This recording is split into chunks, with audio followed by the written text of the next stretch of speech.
Middle of July যখন university বন্ধ করে দেওয়া হলো, তারপর থেকে আন্দোলনটা অটোমেটিক্যালি ছাত্রদেরকে রক্ষা করা, চিকিৎসা দেওয়া, আশ্রয় দেওয়া এবং বিভিন্ন ধরনের সাপোর্ট দেওয়া, এটা আমাদের জন্য একেবারে অনিবার্য হয়ে উঠেছিল। কারণ এছাড়া তাদের পক্ষে টিকে থাকা সম্ভব ছিল।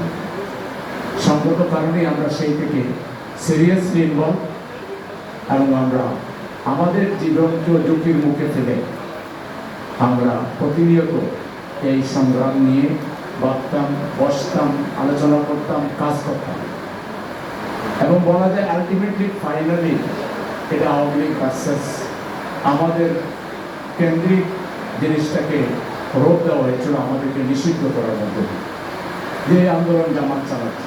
আমরা তো সরকার সেটাই করেছিল আর আমরা এটাকে চ্যালেঞ্জ হিসেবে নিয়েছিলাম, যেটা ফেল করলে যে যাই করুক সরকার কিন্তু প্রধানত আমাদেরকেই গাড় করতে হবে।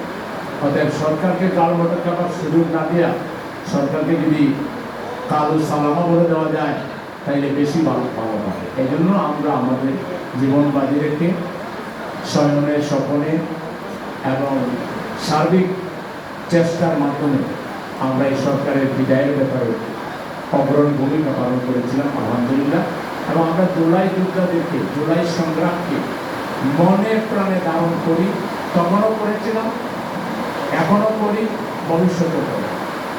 আমরা এটা নিয়ে যে পরিমাণ কাজ করি, দেখেন আমাদের মহান মুক্তিযুদ্ধেও যারা শহীদ হয়েছে আজ পর্যন্ত তাদের তালিকা কোনো সরকার ফাইনাল করতে পারে না। তাদের কোনো নামে একটা সুনির্দিষ্ট ঘটনাগুলো উল্লেখ করে কোথায় কি হয়েছে না হয়েছে, তাদের পিতা মাতা এবং তাদের গোটা পরিবারকে উঠাই এনে একটা বই আজ পর্যন্ত করতে পারে না। কিন্তু জুলাই সংগ্রামে যে ১,৫০০ শহীদ, তাদের প্রত্যেকের নামে ৩টা ভাষায় আমরা বই করেছি, একটা অ্যারাবিক, একটা ইংলিশ, আর হলো আমাদের মাতৃভাষা। ৫২ ভাষা আন্দোলনের সাহিত্য সংখ্যা অত ব্যাপক না, কিন্তু সেটাও আপনি কোথাও সরকারিভাবে সংরক্ষিত করেন না। তো জুলাই যুদ্ধের ব্যাপারে আমাদের মন মানসিকতা এখান থেকে আমরা বুঝতে পারি। তারপরে আমরা আহতদেরকে নিয়ে বই বানানো শুরু করেছি।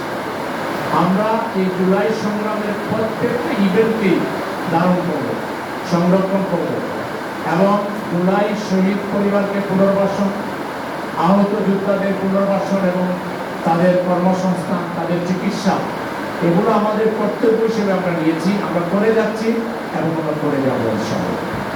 আল্লাহ যদি আমাদেরকে এইবারই রাষ্ট্র ক্ষমতায় আসার সুযোগ দিতেন, তাহলে দেখতেন জুলাই সংগ্রামকে আমরা কতটা উচ্চকিত করে রাষ্ট্রীয়ভাবে সেটা আমরা সংরক্ষণ করতাম।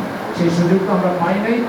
আমাদের জায়গা থেকে আমরা সর্বোচ্চ করে যাবো ইনশাআল্লাহ।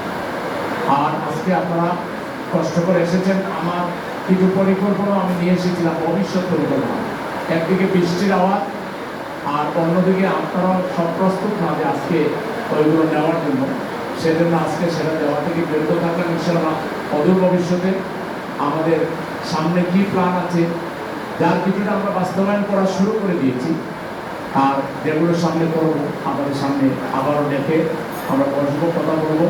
এখন যে কাজগুলো চলমান আছে, যেটা বললাম, আপনারা চেষ্টা করবেন সেখান থেকে সেবা নেওয়ার জন্য এবং আপনাদের কোনো অবজেকশন থাকলে সেটাও আমাদেরকে বলবেন, যাতে করে আমরা আরও ভালোভাবে সেবাটা দিতে পারি। তো আজকে কষ্ট করে সবাই আসার জন্য দেশের একটা বিশেষ প্রেক্ষাপটে আপনারা এসেছেন।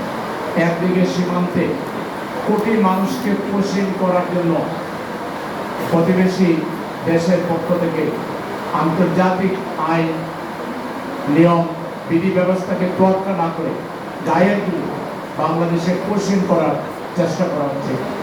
ইতিমধ্যে কিছু তারা বলেছে পোষণ করেছে, যদিও আমাদের সরকার এই ব্যাপারে কিছুই বলছে না, যেন বাসুরের নাম মুখে নেওয়া লজ্জা, কিছুই বলছে না, চুপচাপ ওবার মতো বসে আছে।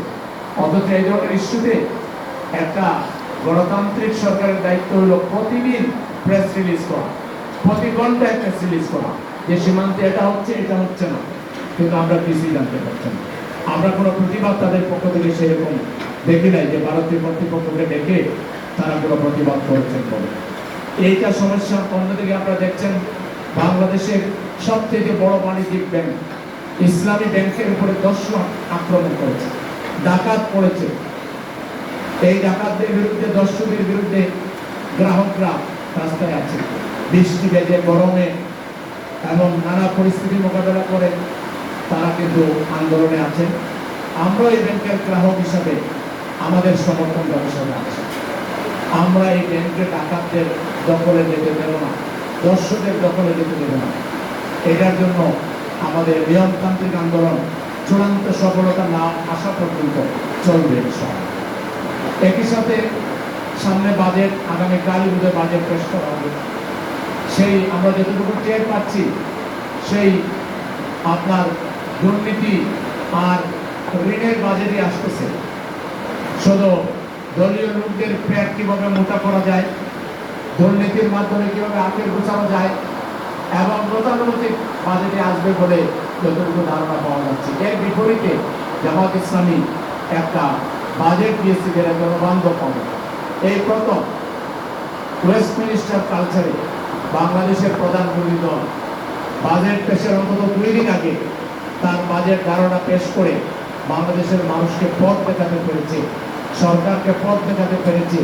এই জন্য আমরা জামাত ইসলামীকে ধন্যবাদ জানাই এবং আগামী দিনে ইনশাআল্লাহ জামাত ইসলামীর নেতৃত্বে এই বাংলাদেশ পরিবর্তন হবে, এটা আমরা দৃঢ়ভাবে বিশ্বাস করি, আস্থা রাখি।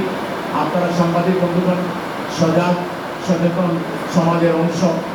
আপনারা আপনাদের লেখনী, আপনাদের বক্তব্য, আপনাদের চিন্তাধারার মাধ্যমে গঠনমূলক